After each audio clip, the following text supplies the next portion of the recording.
Since modern humans started talking, oral tradition was the go-to method of passing down information to others. Before this, a person's knowledge was restricted to what they personally knew and gleaned from observation. When the human body evolved to be sophisticated enough for language capabilities, human ancestors slowly began to communicate with each other in sing-like proto-languages that gradually became more complex. The development of language proved to be a huge stepping stone in the preservation of knowledge and memory. Humans could teach each other how to hunt more efficiently and have a better chance of reproducing. Yet, oral tradition, as powerful as it was time-consuming. When sharing information, there has to be a mutual interest and desire to learn. And even if people devoted time just to listen to an orator, human memory was still unreliable. People could easily pass information, but that doesn't mean they could recall everything perfectly. Information and stories get distorted over time, details get lost, which becomes a problem when the information depends on accuracy. That is when drawings and writings emerged. Drawing or writing can help capture an event, an emotion, a thought. Looking at our own drawings or reading our own words aids us in remembering, making it possible for us to recall more and do so more accurately. Paintings are considered the oldest form of external memory, found in caves around the world telling stories of animals and their human hunters. The problem with paintings, however, is that it only captures a moment in time. It can also be open to different interpretations, depending on who is seeing it. Later, writing was formed. When societies started to form, organization was needed to keep track of accounts and food stores. Next, the phonetic alphabet emerged. Paper and books were eventually created, and libraries started to flourish. Stories and information had an easier way to be recorded. Libraries, particularly in the Roman Empire, became accessible to the public. Books, on the other hand, were very expensive, as each one was handmade and required a lot of work. This all changed in 1440. The introduction of Gutenberg's press essentially eliminated the issues of cost in the production process, which meant that texts could be mass-produced and distributed at an unprecedented rate. Today's mainstream culture is almost unthinkable without digitization. It affects nearly every aspect of our lives. Music, title creation, movies, TV, radio, medical diagnostics, toys, they're all industries that were revolutionized by digitization. The main difference between analog ways of remembering information versus digital remembrance has a lot to do with the way in which the information is literally stored. In the analog world, information was stored as a relatively exact rendition of the original signal. However, things became incredibly problematic when this original information is transferred, copied, or further stored in any way. Today, those worries are gone. The proliferation of cheap storage has led to our inability to forget.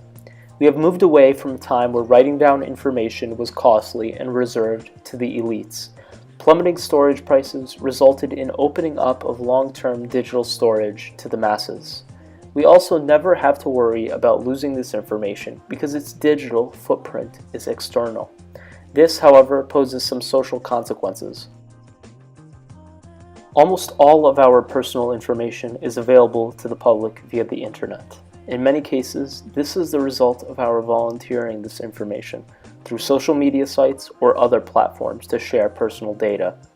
Despite how our information arrives on the internet, there is virtually equal potential for it to spawn negative consequences.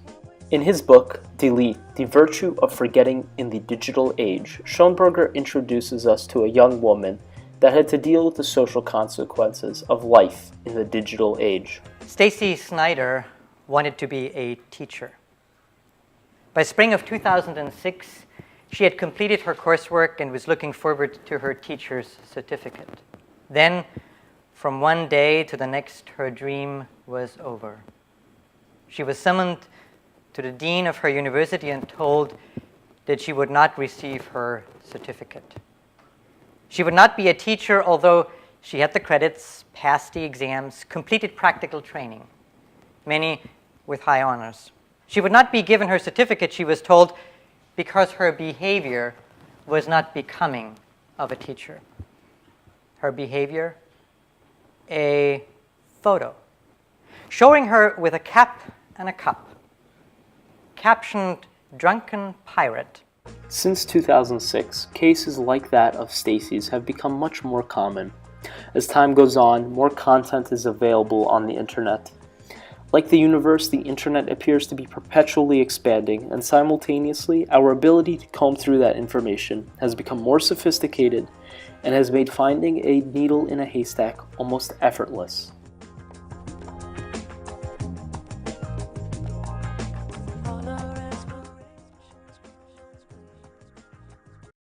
In terms of potential solutions, Schoenberger offers digital abstinence as a solution to stop the negative effects of digital immortality.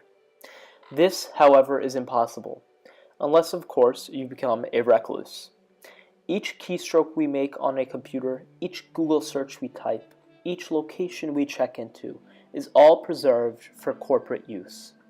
Even if we wanted to initiate a campaign of digital abstinence, we would have to first educate users on the vulnerability of their data. Yet, even if this was the case, even if everyone in society knew just how much information is taken from them every single day, the trade-off of privacy and convenience will often be acceptable. Even Schoenberger poses an important question to this prescription. Are individuals willing to give up these benefits en masse to combat the dangers of digital memory?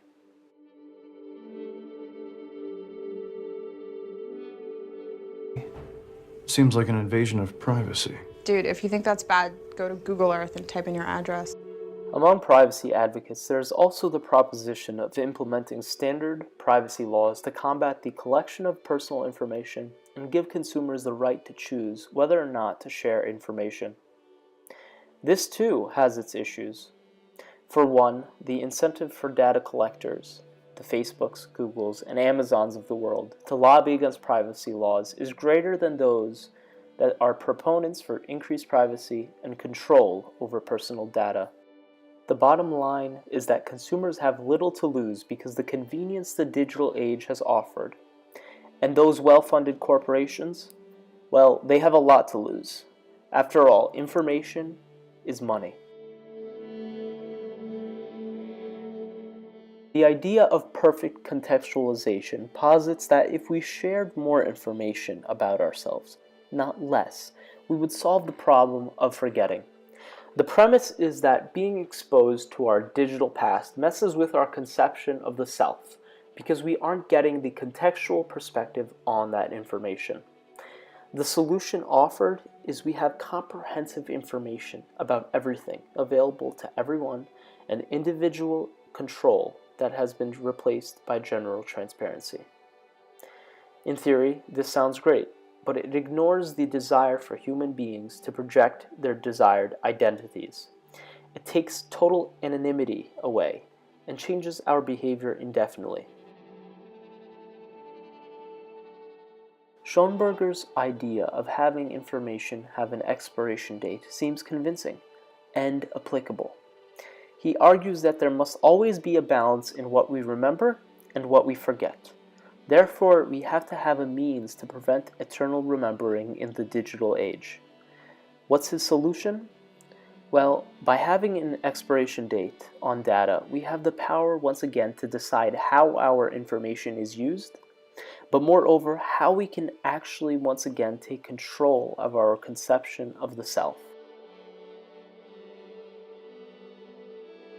Looking forward, we believe that the individual shortcomings, like in the case of Stacy, will continue to become public, but the saturation of this phenomena will overshadow the moral weight of our poor decisions. Because there is so much information out there, our moral weighting scale will shift. and we will reinterpret ourselves and what we define as morally corrupt. People like Stacy will not be fired for dressing up like a drunken pirate, but reprimanded or perhaps forgotten about. It might just be that forgetting in the future comes from the oversaturation of remembering. The lack of moderation of this information causes the exposed users to be shielded by the very system that exposes them. In the end, only time will tell if and how we start forgetting again.